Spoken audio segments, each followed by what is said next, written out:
Hello guys, welcome to my YouTube channel. My name is Director Captain. If you're new here, make sure that you subscribe.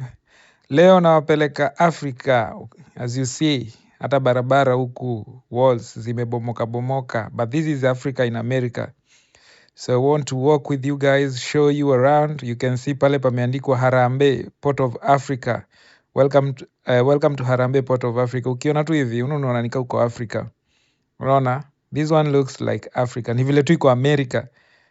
Hadi barabara ukiangalia chini utaona imecrack, sio kama ile. Unaona hata hiyo building imecrack, barabara hazijamekuwa maintained, building hazijai maintainiwa. Venye tu ilitengenezwa, watu wanakulanga tu rent but they don't maintain it. So yeah, wanna take a walk with you, niuoneshe Africa and then we'll go for a safari, show you around, kuna real animals tutawaonyesha hapa. Kuna real safari actually, not even hata real kuna real safari. Tunaingia kwa gari ya safari, tunaenda. Unaona hii building venye inakaa inaitwa Tamutamu Tamutamu Eat and Refreshments hapo hivyo. So yeah, tunaingia kwa safari truck, tunaanza safari na tunawaonyesha animals zenye ziko huku, not hata zenye ziko huku, tunaonyesha Africa. Unaona tuko Mombasa hapa tuko Mombasa, Mombasa Marketplace. Hiyo building unaona hapo, hata unaona colors ni kama zile za buildings za Mombasa. Ukiambia mtu kwa America atasema ni uongo. So let's go. Mujafari I think ni jina. Guys, hii Mombasa in America. Unaona Africa in America. Hadi barabara ni za Kenya. The Lion King.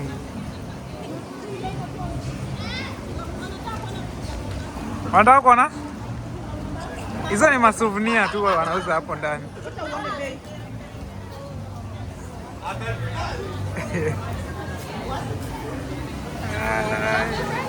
Jambo.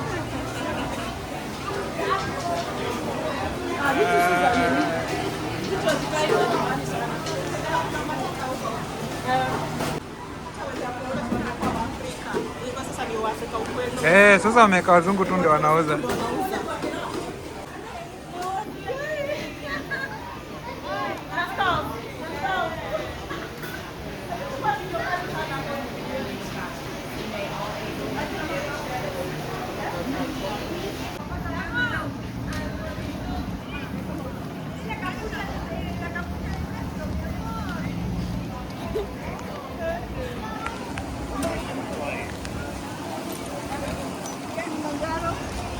Unaona hapa kuna nini zile bangles.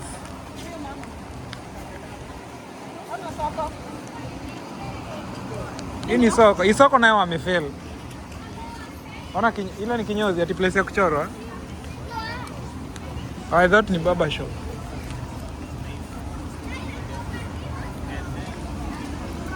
Wangeka hata mahali pa kuuza mtura hapa.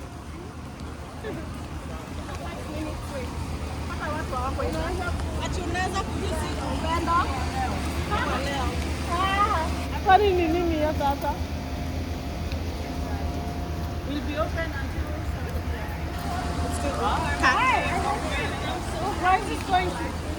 this is safaris. So you get on a truck and then they drive you through. You get to see lions, giraffes, whole bunch of stuff. Can we do that now? We're still open. Yeah. Alright. Okay. Have so much fun. Enjoy. Thank you. Sasa tuendeni safari sasa.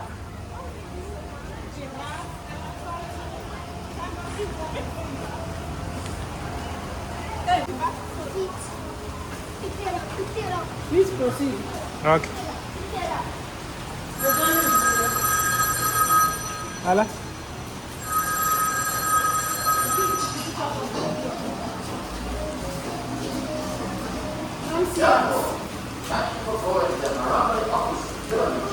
Okay, to proceed.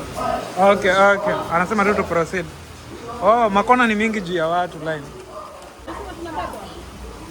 Tunabeba. Ile mbele ni ya kubeba watu pale. If you do use a camera or phone, please turn off the photo flash Oh, for the preserve yeah. safety of Mi yangu hata inanga flash. as well as everyone on your safari truck. Situmiangi flash. Oh, mtu alikuwa na ka selfie stick. Kakachukuliwa ama si hiyo? But if you bid for locations and you're here in Ai, umdem. Mbona amepitia hapa? Oh, itakuwa maybe na wako. Ai. Tiene anatubeba.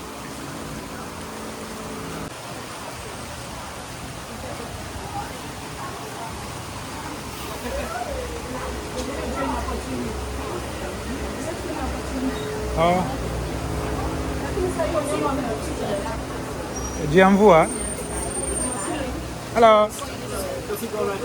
All right, thank you. The loading zone, or zone 1. Zone 1 is where you will stand just before we board your wheel. Zone 2 is immediately behind it. As you move out into Zone 2, please note the 4 circles at your feet in each row of the zone. Each row can comfortably see 4. Oh, tunapandia hapa ka train. Children may be seated next to or on the lap of their parents or accompanying adults.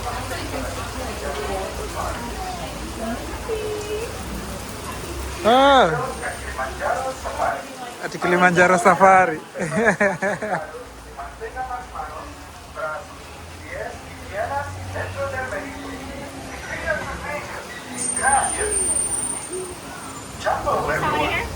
Five. There's 2 and 3. 2 and 3. All right. Then 2 and 3. 2 and 3. This and this. All right, let's go in.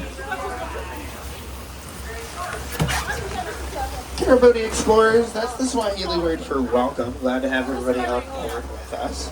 We're going to take a little bit longer just to make sure that everybody's taken care of and on the truck. We'll try to grab as many crew as we can for our expedition. But just grab a final seat for us while you're at the dock. Fix wherever you'd like to be.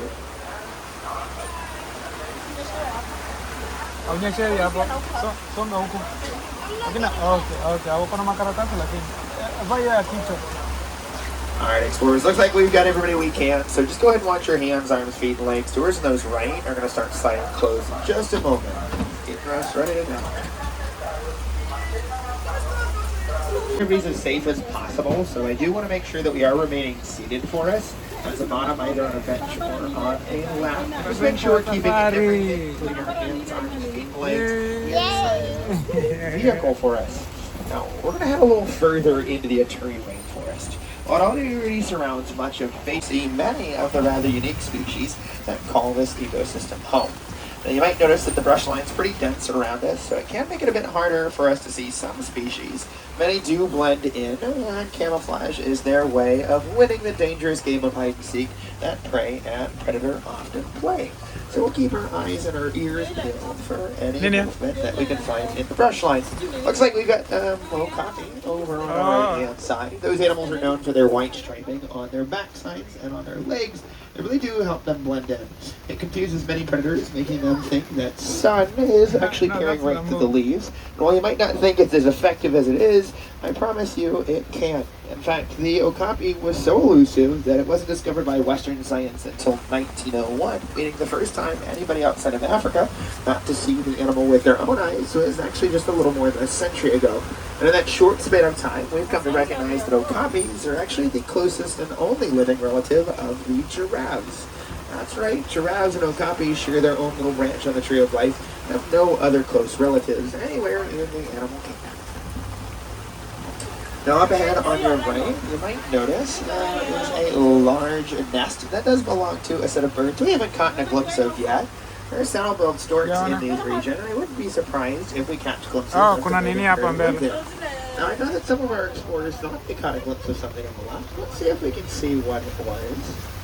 Not sure what it might have been, but it does look like there's at least a large herd up in front of us. Animals known as bongos and kudus are just in view. The bongos are the crimson-colored antelope, and the kudu have that tan coloration. These animals actually are going to live pretty similar lives, doing their best to avoid predators and blending in, like okapi with those white stripes. But for the most part, they actually find safety in numbers. Somebody's always got their ears and their eyes on a lookout, and it gives them a good advantage when it comes to noticing prey or noticing danger that might be along the forest floor. Oh yeah, As we head up a little bit further down, we're actually coming up on the Safi River. It meanders throughout most of the region and carves right through the heart of the forest, bringing with it quite the array of aquatic animals we don't otherwise see this far inland. It does look like there's a colony of pink-backed pelicans, and you might be able to notice there's a few hippos with their heads popped out of the water. Now, it's a very difficult view. They are a little bit further back, but I promise they're there. Hippos actually can hold their breaths for large periods of time, few minutes in any given set. So they'll usually be underwater a lot longer than you might imagine. That said, hippos do have their ears, their noses, and their eyes all at the very top. So most of them can be in the water, and their heads can be out like what you see on the left. And that is what we would call a bloat of hippos. That's bloat with a B, not float with an F. And yes, we do make that distinction and that joke because hippos are actually incapable of floating. They're what we call negatively buoyant, so they sink like a rock down the bottom of the water. And if that wasn't embarrassing enough for an aquatic species, hippos are actually terrible swimmers. And what you're seeing there on your left is not a hippo swimming. They actually bounce on their tippy toes and move around a lot more like ballerinas than they do like Olympic swimmers. That's why hippos are most common in really shallow bodies of water, like this portion of the Safi River, where they can bob up and down using their toes and propelling their large bodies through the water in a rather unique manner.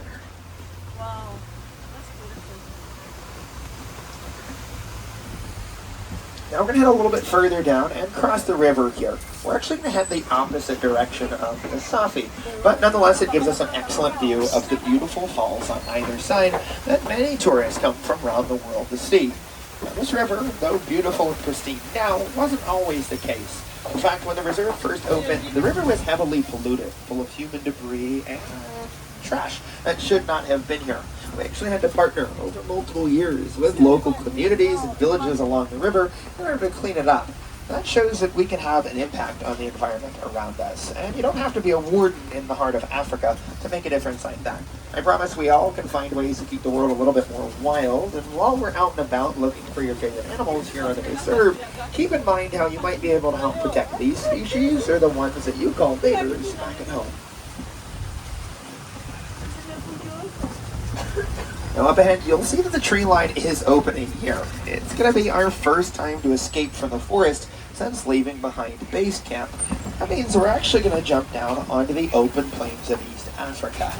Now, this savanna is probably where your mind jumped to when you imagine coming out on safari. And yes, it is home to iconic species like zebras, giraffes, and lions. Well, we will do everything in our power to get you glimpses of these iconic and remarkable species. I also want to introduce you to the full cast of characters. Every animal here has their part to play in the circle of life and is important to what we call biodiversity and the overall health of the environment.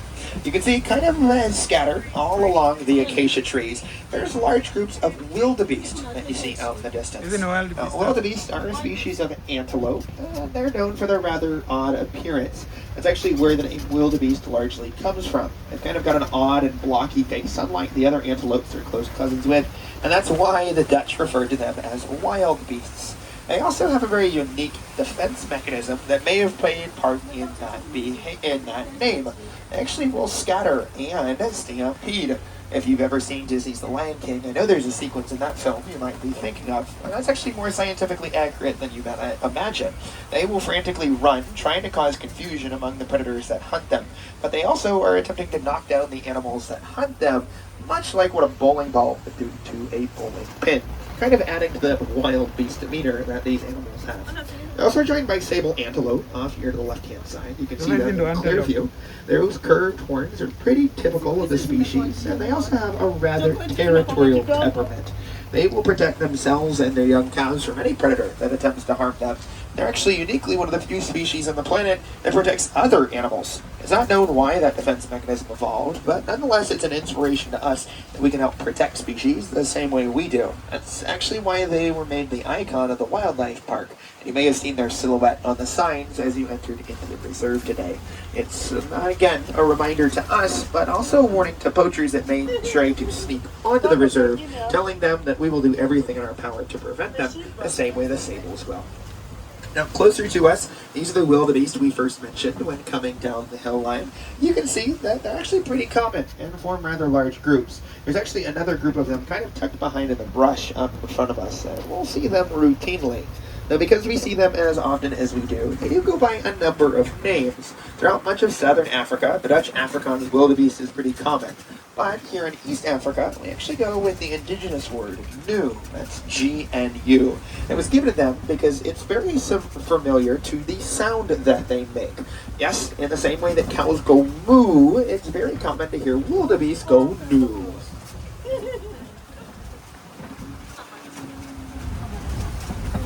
So Now, wameacha we hivyo will juu ni another large herds, Afrika. and I want to take you a little bit further down. Hopefully we'll find some of the larger herds that live out on the reserve, not just the wildebeest. Now, the storm can make it a little bit difficult. Many animals like to Ndio just tuck in umetengeneza for anthill, the brush line artificial. to get a little bit of cover. And this close to evening, it also makes it a bit difficult because many predators are known to hunt at this time. Animals like painted dogs or large cats that hunt here usually are known to be active a little bit closer towards the evening, which encourages many animals to hide in the brush line. So that paired with the storm doesn't really give us the best bet. That said, we might get a little bit of a luck with some towering titans up ahead on our left. It actually looks like there's a few Maasai giraffes trying to get cover over in the left. And you can actually see a young giraffe calf there as well atop the hill. Now, giraffes are rather large animals, holding the title of tallest land animal on the planet, and coming in at a maximum of about 18 feet in total. That large size does benefit them and allows them to reach up into the trees, but you'd be shocked to find out that giraffes actually sometimes have a difficulty trying to reach things. I know it sounds funny, but giraffes, because they can't always grab what they want, have an adaptation in the form of a rather long tongue. It's about 1.5 foot long tongue, and for visual reference, it's the size of my forearm, from my elbow to my fingertips. And it gives the giraffes the opportunity to reach up into the trees, but also uniquely grab right up to their face, cleaning most of their eyes and their noses. Baby that way. elephant, then. Now, they're not the only giant in this part either. You can see a large African elephant here on our right-hand side. African elephants are the world's largest land animal and truly are the heavyweight champ in holding that title. On average, older bull elephants, like the one you see here, are typically between 5 and 6 tons in total size. Yes, that makes them rather large, and they have very little competition in that regard. The only animals that truly can get bigger than elephants are whales found in the world's vast oceans, or extinct species long since gone. Now, you may have noticed that I refer to this elephant as a male or a bull, and there's a pretty easy way to tell, and it might not be what your mind first jumps to. No, it's actually due to the fact that he lives by himself. And while it might sound sad, I promise he prefers it that way. Male elephants have a tendency to be pretty territorial and solitary, and will compete over everything. Access to food and water, but also the ability to breed with females nearby. That's why male elephants are a little bit easier to find. You might think that a group of elephants is a lot easier to go ahead and pinpoint than a singular elephant, but you'd actually be wrong. Since the male has a predictable territory, we know more often than not when we hang out in this back half of elephant country, we're probably going to find a large male. That said, females have a tendency to travel a few miles every single day in order to find the food and water that they need. Just imagine how many hungry mouths have to go around in an elephant herd, and then on top of that, the amount of food that they need to meet their calorie demand. That's why female elephants can be a little bit harder to find, but there is one more watering hole out on the edge of the reserve that may give us our best bet at trying to find these gentle giants. Regardless, we'll find plenty of animals down that way, even if it's not the large pachyderms that we're after. I don't think they Now, have elephants, as sociable as they are, and with their large size, don't really have to worry about much. Bull elephants can fend for themselves, and the female herds have got plenty of older elephants looking after young ones. That means they have no true natural predators. Well, almost none. Humans, unfortunately, do cause a fair bit of harm to elephants, and we have since the inception of our species. Ivory in their tusks is really what humans are after. It's been used as long as we've existed for things like tools, utensils, and even instruments. In fact, if you own a grand piano older than the 1950s, you actually probably have elephant ivory in your home. That's actually what was used to make the keys in most pianos for a long portion of human history. That said, over the last few decades, governments around the world have worked to protect large animals like elephants and others from the wild animal trade. And that's exactly why the reserve that we're on is important, giving an opportunity to protect a number of species, including the flamboyant pink greater flamingos that we see on their left-hand side. Now, these pink coloring that you see in the flamingos is actually a result of their food. They're not naturally born this way, and are rather very dark gray and fluffy when they're babies. They look a lot more like the rain clouds in the sky than they do the flamingos that you see here. It's only after about 2 or 3 years worth of eating shrimp and krill that they're able to obtain enough ingredients to make that pink coloring. They dye their feather with the proteins found in the shrimp and krill that they eat. It's called beta-carotene, and it's a pretty important part of how they dye their feathers. Now, if you've ever heard that word before, you might have been in reference to much of your diet. And even if you don't enjoy fishy seafood, it's pretty commonly found in things like carrots, sweet potatoes, and other roasted vegetables, actually giving them the orange, red, and purple colors you might know for them. It's actually why Mother Nature has a tendency to paint pretty broad strokes, but often bright colors, showing us that much of the world, whether plants or animals, can be quite beautiful in the state that we find them in. Now, coming into the eastern half of the reserve, you can see that the savanna is a bit more wooded than the open plains. That said, we still have a tendency to find larger herds that make their way in here. However, this is where our wardens do typically report seeing the highest concentration of predators, and we may actually be in luck with just that. I want you to take a look off to the left as we make this turn. There's actually a cheetah perched at the very top of the hill. It's a hard view. They're kind of tucked back in the distance, but you can see them just in between the trees on the top of the ridgeline. Their gold fur kind of pops out. Easy thing to look for are the black ears and white tail that flicks up every now and again while those cats sleep. And now that we turn the bend, you may actually even get a better view of them. While we do know cheetahs for their impressive speeds, believe it or not, stealth is actually a bigger part of the way they hunt. You can see a little bit of that with the cheetahs that we see here, blending in and hiding among the shade and the leaf litter. And it's truly important because while they are the fastest land animal on the planet, those top-notch speeds can actually only be held for a few seconds. That's right, after more than a minute, they've completely got ahead and tired themselves out. So they actually have to sneak up on their prey and get as close as humanly possible before they launch themselves into high-speed pursuit. It's what makes them as talented and efficient as they are, and it allows them to compete with much larger animals, like the African lion, you might notice, is on our left-hand side.